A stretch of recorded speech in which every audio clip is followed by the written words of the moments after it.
자, 기업명의 4인방 모시겠습니다.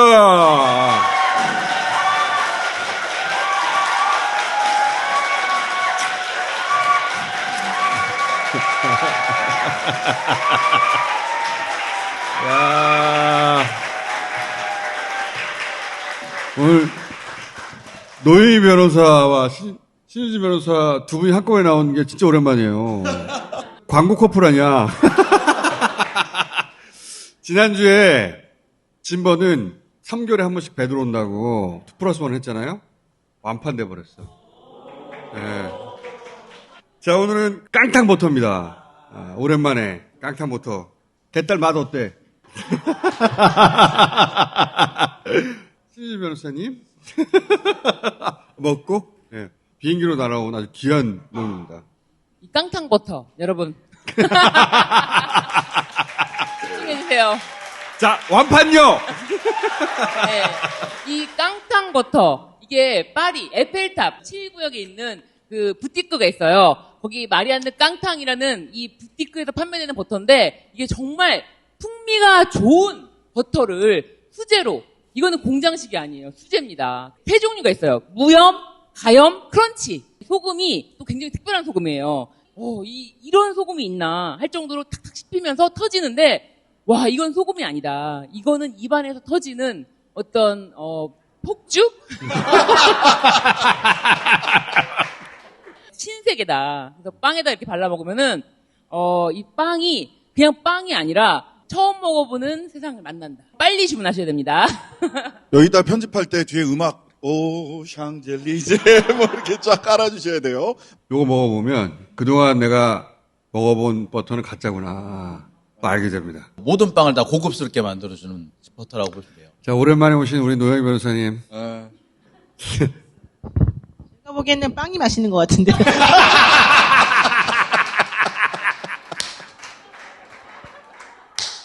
아니, 이게 최고의 찬사인 게, 사실 이 버터는 보조수단처럼 원래 느껴지는 것인데, 제가 그걸 잊어버리고 이 빵 자체가 좀 훌륭한 것처럼 느끼잖아요. 가염 크런치 깡탕 버터의 짠맛은 이 소금 탁 터지는 맛이 버터의 고소함과 풍미를 폭죽처럼 빵 터트려준다고 해야 되나? 그러니까. 정말 맛있어요. 잘 만든 전라도 김치 같은 맛? 저도 가염이 좋아요. 여기까지 하고 제가 먹어요. 영상을 하나 봅시다. 교육부 장관입니다.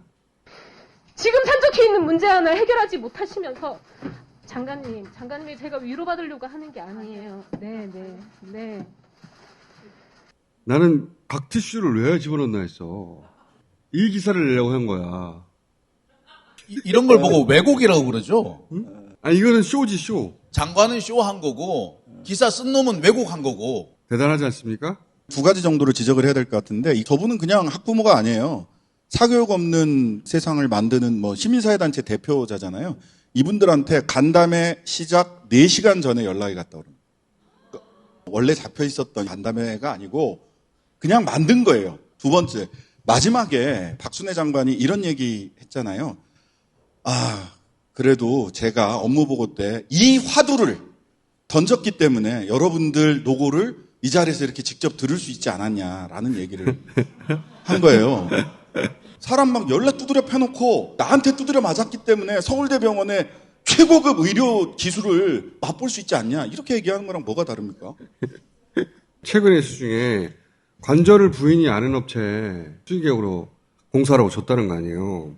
관저 공사를 맡은 데가 이제 21g인가 하는 그런 회사고요. 그다음에 지금 대통령실 설계를 맡았다는 데가 히림 건축사무소 이 두 군데인데 21g 같은 경우는 그 김건희 씨가 주최한 이런 전시회에 후원을 했다. 히림 건축사무소 같은 경우도 같은 의혹을 받고 있습니다. 세 개의 회사가 있어요. 스토리 건축이 하나가 있고 21g이 있고 다누림 건설이 있는데, 스토리 건축이라고 하는 회사가 대통령실 인테리어 계약 16억 3천만 원 했던 이 회사예요. 홈페이지에 올라와 있는 공사 실적이 사실은 본인들이 진짜 한 게 아닐 거라는 의심이 상당히 많이 가는 이런 곳이고요. 이 업체가 2017년도 천안 아산 배방지구에 최고급 전원주택을 지었다고 홍보를 했는데 바로 그 배방읍에 최은순 씨 소유 토지가 많이 있더라.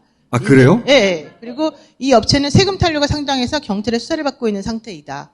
세금 탈루 연구안에서는 MBN 건설본부인 것 같다. MBN 건설본부 건물 18층에 DYD 2022년 삼부토건에서 인수한 회사가 있다는 것이고, 그리고 이제 21g은 대통령실 관저공사 인테리어 계약했던 업체죠. 요즘에 문제가 되고 있는 대표이사가 79년생인데 2016년도에 코바나 콘텐츠 협찬회사였다는 게 중요하고요. 수의계약 업체로 김건희 인맥회사 처음으로 확인이 된 것이다. 자산이 13억인데 매출이 28억인데 영업이익은 1억 5천밖에 안 돼 있고 전화를 걸어보니까 가정집으로 나와 있더라. 직원은 7명이고 지급된 연봉 총액은 7,900만 원이더라. 임원 제외하고 실질적으로는 2명만 근무하는 것으로 보인다.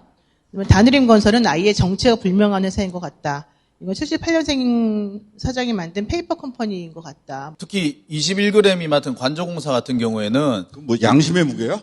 21g은? 21g 영혼의 무게가 근데 이 21g이 이 관저공사를 수주하는 과정에서 또 이상한 부분이 또 드러난 거예요. 이게 나라 장터에 그 입찰 공고를 올리고 그 입찰을 공고를 보고 거기에 응찰을 해서 업체를 선정하게 돼 있거든요. 그런데 이거는 오전에 11시쯤에 공고를 올리고 10시 11분에 올렸고 10시 30분에 한남동 주택공사라고 안 올리고 세종특별시에서 하는 것처럼 일단 올렸다는 게 문제고, 그냥 일반 주택인 것처럼 해서 올렸고 그 주택이 세종시에 있는 것처럼 해서 올렸는데 10시 11분에 올렸다고. 10시 11분에 올렸는데 10시 30분에 등록하라 그랬다고.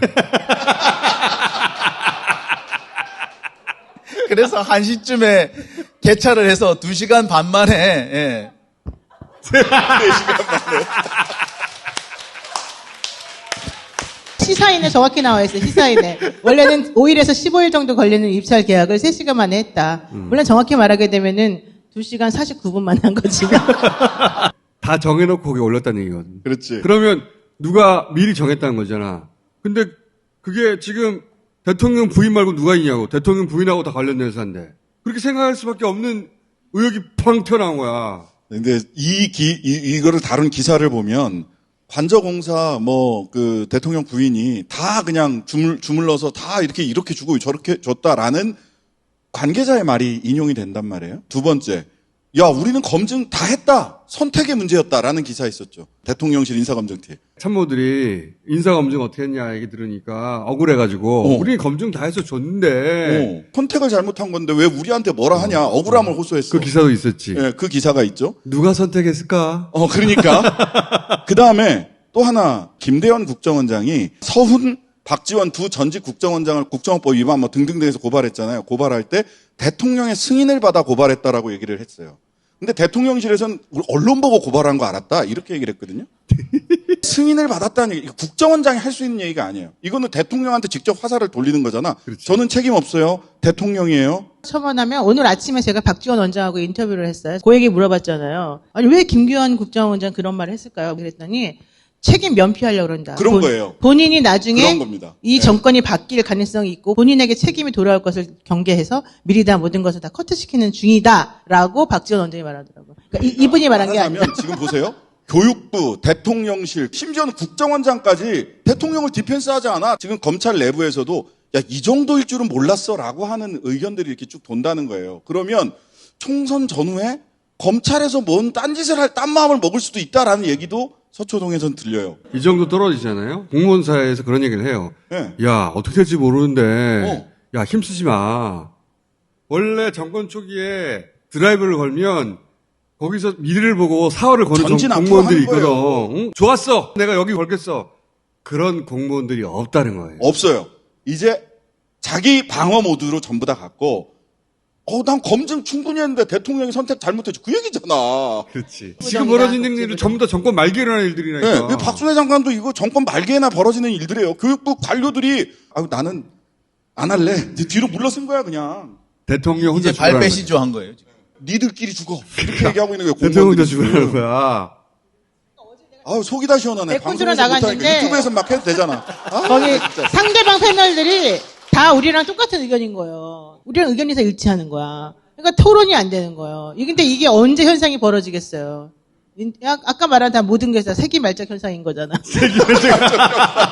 저쪽 진영 사람을 만나도 비슷한 얘기를 해요. 야, 이거 어떻게 될지 모르겠다. 건진법사 또 나오잖아, 막. 건진법사 기사 중에 제일 웃겼던 건 뭐냐면 대기업들한테 조심해라라고 얘기. 아니 건진법사 보고 조심하라고 그래야지 왜 대기업 보고 건진을 조심하라고 그래. 아니 이제 건진법사 얘기는 정말 너무 코미디 같다. 대통령실에 진짜 코미디야, 그거. 건진법사가 뜨면 조심해. 경고했다 우리는. 건진법사 뜨면 조심해. 건진법사 나타나면 피해. 우리도 건진법사 어떻게 할지 몰라. 이미 퇴출했다라고 하면서 정리를 했던 사람인데 갑자기 튀어나오면서 뭐 고위공직자를 데리고 가서 세무조사를 하는데 무마시키려고 했다. 여당 인사, 여당 공천, 인사. 소선 공천. 뭐 이런 얘기가 나오니까 나는 이런 얘기를 하고 돌아다닐 거라고 약하게 추정하네. 아니 그 사람 내가 넣은 거잖아. 라든가 아니면 그 일 내가 하라고 한 거잖아. 이런 식의 얘기를 하고 돌아다니고 있다면 이미 고위공직자 청탁 얘기 나왔죠. 그다음에 여당 인사 나왔다는 거잖아. 한번 잡아드려야 되잖아. 그러니까. 못 건드리고 있다는 거야 지금. 그게 끊는다고 끊어지는 게 아닌 것이 건진법사가 운영하는 그 재단이 하나 있었죠. 그 재단에 돈 낸 데가 하나 있어요. 그 중에 하나가 있어요. 그게 뭐냐면 히림 건축사무소예요. 그게 또 글로 연결이 돼요 또. 씨발. 야 오랜만에 장용진 기자로 돌아오셨다. 야, 씨발. 대통령 부부가 완전히 인연을 끊었으면 손쉽게 수사할 수 있는 거 아니야? 대기업 주의 요망, 이거 진짜 웃긴 기사야. 그러니까 그게 제일 웃겼어요. 정말, 대기업 여러분 주의해 주십시오. 건진법사가 나타날지 모릅니다. 우리가 어떻게 행동할지 우리도 모릅니다. 이런 거 아니야. 아니 그거 도둑이 누군지도 알아. 근데 도둑을 안 잡고 문단속 잘하세요. 이게 국가가 할 일이냐고. 특히 부잣집은 문단속 특히 조심. 잘하세요. 야, 이거 진짜 이게 굿져요. 어제 오전에만 벌어진 일이에요. 어제 오전에만. 국민대 김건희 유진음은 표절 아니다. 전기가스 수도비 역사상 최대폭으로 상승시키게. 대중국 무역수지 적자 3개월째. 한중수교 후 30년 만에 처음 벌어진 일이. 대통령실 기업들은 건진법자 조심하라 경고 이거 떴죠. 교육부 장관 12년간 한 달씩만 일찍 입학하자고 사람들에게 설득하는 과정 이거 떴죠. 나토에 갔던 건희 친구 신씨는 5년짜리 공무원 여권을 취득했다는 사실이 들통이 났죠. 대통령실 공사업체 건희연사 후원업체로 밝혀졌다. 코로나 확진자 11만 명 돌파, 경찰국 출범 경찰대는 배제, 대통령 비서실장 및 일부 수석비서관이 사의했다라고 밝혀졌으나 아니라고 또 해명하는 그런 일이 벌어졌죠. 어제 오전에만 이게 6개월에 한 번 정도 터질 사건이 하루에 족족족족 나오니까. 세기말 맞네. 세기말 맞아. 이거 다 임기말적인 현상들이야, 말적인 이게. 거죠. 아니 우리 공장장이요 박시영 TV 그날 나와가지고 뭐 하기로 했다가 박시영 집회 나왔을 때 아까 얘기했는데 어제 또 조사 받았거든. 조사 한참 받고 나서 그 수사관이 나한테 진지한 표정으로 그렇게 얘기했다니까. 이사점 가시면 안 돼요? 덕분에 나도 참고인 조사 받았어. 아 진짜? 그렇지. 근데 경찰들도 힘드나 봐. 내가 정확히 말씀드리는데 성북경찰서 사실 저분 때문에 힘들어한다는 소리를 내가 여기저기서 들었어요. 다른 경찰을 통해서.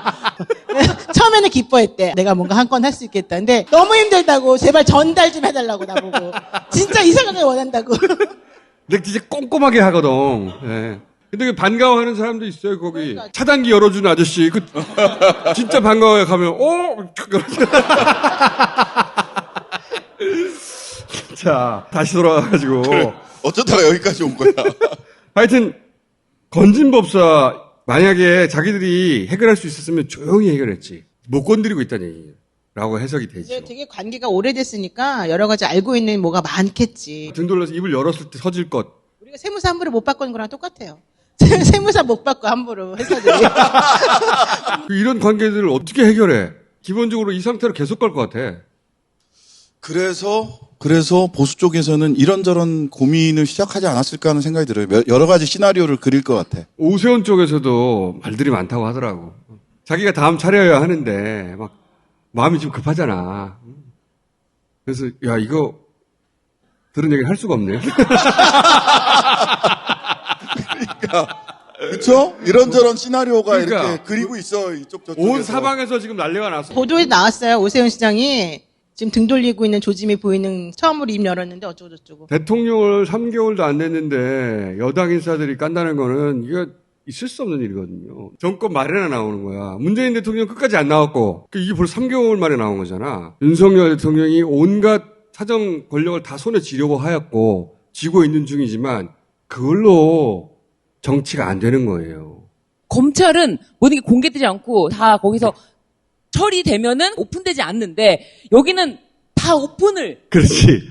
요구하고 계속 마이크를 갖다 대고 하니까 거기 막 유튜버 하던 사람도 들어가 있고 막 검사들도 들어가 있고 왜 자꾸 이런 얘기가 시도 때도 없이 여기저기서 터져 나올까요? 이거는 소스가 있다는 얘기거든. 그렇지. 그러니까 이게 3개월밖에 안 됐는데 이렇게 터져 나올 수가 없잖아요. 여기저기서 이게 누수 현상이 벌어지고 있다. 그렇지. 지금 구멍이 여기서 퍼져 있고 그러니까 자발적발대들이 되게 많다. 맞아. 그렇지 않으면 이렇게 나올 수가 없어요. 도저히 저 꼴은 못 보겠다. 그러니까 강릉의 우씨, 동해의 황씨, 광주의 주씨가 어떻게 나오냐고. 엊그제 또 나온 기사 보면 말하자면 그 이충현 변호사라고 그 최은순 씨 법률 대리인 했던 양반이 법률 비서관실에 있다는 거 아니야. 지금. 대통령실 최모 밑에. 그다음에 최모 변호사라고 제보사주 프레임을 만들었던 사람도 법률 비서관실에 있고. 그럼 주진우 법률 비서관 밑에 있는 이 사람들은 그 가족 변호인단을 거기로 몰아놨나 하는. 이게 예. 기본적으로 우리가 상상할 수 없을 정도로 공사 구분이 없어요. 왕도 이렇게는 안 했어요. 왕도 되게 엄격했다? 할 수 있는 것, 할 수 없는 것, 공사 구분이 굉장히 엄격했거든요? 내가 대통령인데 안 되는 게 뭐가 있는 거야? 다 해도 되는 거 아니야? 근데 그거를 아무도 못 말리는 거야, 주변에서는. 기대했으나 안 뽑아주고 이런 사람들 있잖아요. 뽑아준다고 했는데 안 뽑아주고. 그러니까 검찰도 그래요. 그래도 한 자리 하겠다고 열심히 도와준 사람들이 있었어요. 내가 이제 여기서 열심히 뭔가 하면 나를 좀 이렇게 건사해 주시겠지라고 생각하시는 분들이 많이 있었다는 거죠. 이거 다 유언비어예요. 저는 정확하지 않습니다. 근데 너무 섭섭한 거야. 나한테는 이게 오지도 않고 절로 가라 그러는 거야. 그래서 왜 가라고 하냐 물어봤더니 검증해보니까 뭔가 걸려있네. 이런 사람들이 많대요. 근데 그 걸려있다는 거는 다 알고 있던 거야. 지네들끼리 옛날부터. 근데 얘는 되고 나는 안 되는 거야. 그러니까 화가 많이 나겠지. 저도 이제 그 얘기를 좀 들은 게 검찰 내부에서 내가 특수통도 아니지만 이번에 열심히 윤석열 대통령을 엄청 밀어줬다. 내가 전면에 나가지고 내가 맨 앞에서 선봉장이 됐었다. 적어도 인사상 불이익은 안 당하겠지라고 생각했고 그래도 수도권 근처에 머물겠지 했는데 저기 지방으로 간 거예요, 이분이. 그런데 가면서 욕을 하고 갔다. 여의도 보좌관들 중에도 많아요. 대통령실에 못 들어간 거야. 왜? 비선들 챙기느라고. 그렇게 이해하고 있어요. 그러니까 이 사람들 빡 돌아가지고. 제가 아는 뭐 변호사님 중에 한 분은 지방에서 개업해서 하다가 윤석열 캠프로 간 거예요. 변호사 사무실을 접고 그 다음에 불러주질 않는 거예요. 그런 사람들이 사람들이 너무 많아. 너무 많은 거예요. 많아. 예. 그 자리를 다 육촌이라든가 유튜버라든가 왜 여기 있는지 모르는 사람들이 그 자리를 차지하고 있더라는 거지. 그러니까 서울에 있는 보좌관들뿐만 아니라 지방에서 올라오신 분들이 장기 숙박으로 해가지고 있었던 거예요. 이분들이 지금 부름을 못 받고 있는 것이. 무슨 일이 일어나는지 잘 파악이 안 될 거예요. 우리가 뭘 그렇게 잘못했다고 왜 이러는 거야, 대체? 하던 대로 했는데. 그러니까 왜 이러는 거지 도대체? 원래 거래하던데 또 줬는데 뭐 그게 그렇게 큰 문제지? 내가 아는 애 내 일 좀 시켰는데 뭐 그렇게 문제인가? 뭐가 문제인지를 몰라요. 특수부 검사로 산 사람들의 특징 같아요. 왜냐하면 단죄만 했지 자기가 거꾸로 단죄받은 적이 없잖아요. 자기네도 엄청나게 폭넓게 용서해요. 팩트 체크를 당해본 적이 없거든. 그렇지. 이의제기 당해본 적이 없기 때문에 이렇게 검증 당할 거를 모르는 거죠. 그러다 보니까 이제 황당무계한 일이 벌어지고 그리고 있다고 5세 생각하는 거지. 지시했으면 끝나야 되거든. 왜 이러는 거야? 지시했는데 왜 안 됐지? 자, 이거 얘기 좀 해봅시다. 법의 관점에서 이준석 대표를 법적으로 처리하기 어렵지 않습니까, 지금? 원래는 알선수재. 그러니까 성매매의 대가는 박근혜 만남이었다. 일단 공소시효가 지났으니. 그러자 이제 포괄일죄. 같은 목적으로 유사범죄를 저지르면 하나의 범죄를 보는 거거든? 범위가 유효하다고 쭉 연결돼 있다고 그렇지. 인정하는. 쭉 연결돼서. 이게 성립되려면 그 모든 게 다 박근혜 만나게 해달라고. 범위가 단일해야 돼요. 범의. 왜 그러니까. 그 짓을 했는가가 3년간 단일하게 유지돼야 돼. 2013년부터 2016년까지. 박근혜를 만나게 해달라고 해주세요. 계속 성접대를 했다는 게 이게 입증이 되냐 이거야. 이거 안 되거든. 지금 나온 증거만 가지고는 솔직히 성접배가 존재했는지도 인정할 수 있을까? 라는 생각이 사실 들어요. 그리고 나서 또 나온 게 증거인멸 교사. 김철근 정무실장이라는 사람이 가가지고 7억 투자서를 써주잖아요. 이게 이상한 사건이긴 해요. 이준석 나는 그런 걸 시킨 적이 없다는 거잖아. 그러면 김철근 정무실장이라는 사람이 7억이라는 돈을 투자하겠다고 지 혼자 쓰고 왔다는 얘기잖아요. 지금 그렇게 얘기하고 있거든. 그 당사자들이 그렇게 말하면은 이걸 뒤집을 방법이 없다고. 그러니까 무슨 죄가 인정이 된다 하더라도 김철근 정무실장한테 가는 거 아니야. 이준석이 아니라. 근데 김철근 정무실장도 사실은 본인이 돈을 실제 투자를 안 했기 때문에 문제가 불거진 거거든요. 그러니까 약속을 잘 지켜야 돼. 왜 본인이 뭐 투자하겠다고 했다가 여의치 않았다 이 정도까지 하면 그 윗선까지 올라갈 수가 없는 거죠. 이준석한테 안 간다는 거예요, 지금. 이것도 안 되죠? 그래서 최신으로 등장한 게 무고죄네요. 강신업 변호사가 무고죄로 고소고발을 하겠다. 그 가로세로 연구소에서 성매매 관련돼서 이준석 방송을 했잖아요. 이거를 이준석이 성매매를 했음에도 불구하고 아니라고 하면서 그 강용석을 고소고발했다. 이거는 무고다. 네가 했다는 건 명확하지 않냐. 뭐 공소시효가 뭐 지났거나 안 지났거나. 그래서 이제 강신업 변호사의 미션은 이준석을 잡느냐 못 잡느냐. 공소시효가 지났잖아. 근데 성매매가 있었다는 것만 입증을 하고 나면 성매매로는 처벌할 수 없고 그걸 알선수재로 엮을 수도 없지만 하긴 했잖아. 근데 왜 안 했다고 하면서 남을 고발해? 이러면 무고죄가 되는 거거든요. 무고죄가 세요. 근데 그렇게 무고죄를 걸어놓으면 압수수색을 들어가면서 뭐가 나올지 몰라요. 검찰총장일 때 스타일이 그렇잖아요. 저거 되겠어? 에이 저거 돼? 라고 우리가 할 때 70명 막 다 들어가서 압수수색해서 이준석 중학교 때 일기장까지 갖고 와야죠. 그렇지. 그거는 이제 지난달 13일 날 김광호 서울청장이 첫 간부회의를 하는데 왜 이준석 압수수색 안 해? 유튜브 보니까 처벌된다고 하는데. 얼렁 들어가라. 검사들은 도장을 찍어줄 것이다. 그러니까 이준석은 확실히 없애버리고 싶은 거예요. 그렇게 미워 지금. 표적. 도대체 누가 이렇게 미워하는 거야? 내부 총질이나 하는 당대표라고 지칭을 하신 분이 있지 않습니까? 아니, 이제 그분보다 다른 분이. 하여튼 매우 미워해 지금. 그 누군가의 매우 미워함이 여기까지 평지풍파를 일으킨 거야. 미워하지 않을 수도 있어요. 그냥 뭐 관상 내지는 사주가 안 맞다. 멀리해야 될 사람이다. 아니 내가 또 최신 들은 이야기 중에 하나는 씨발 진짜 이상한 얘기인데 말하고 편집을 해줘. 일단 우리끼리 한번 알게. 아니 조사받을 게 많아. 얼마 안 있으면 100일이잖아요. 100일 기자회견 때 뭔가 그런 얘기를 하겠다. 이렇게 생각을 했는데 민생에 전념하기 위해서 기자회견을 안 기자회견 안 한다 하신다고. 그랬지. 참 근데 100일이 지나고서도 이렇게 가면 오세훈뿐만 아니라 보수 쪽에서도 이런저런 생각을 한다. 대한민국 전체 한 번도 겪어보지 못한 일이라 사실 사람들이 약간 벙찌고 화나는 단계를 넘어서서 걱정이 되는 거예요. 걱정. 야 이거 진짜 망하는 거 아니야? 진짜 걱정을 한다니까. 내가 지난번에 나와서 걱정했잖아. 진짜 걱정해. 근데 1+1은 걱정을 안 하는 것 같아. 거기서 할 걱정 우리가 대신하고 하고 있는 거 아니야. 그럼 우리 보고 하라고 하든지. 여기 있는 분들 4명 가서 해도 이거 그거보다 훨씬 잘하겠다. 생각 있어? 이때. 나 그런 거 좋아한다니까, 진짜. 나 정말 해보고 싶다니까요. 같이 합시다. 자, 가세요, 이제. 네, 감사합니다.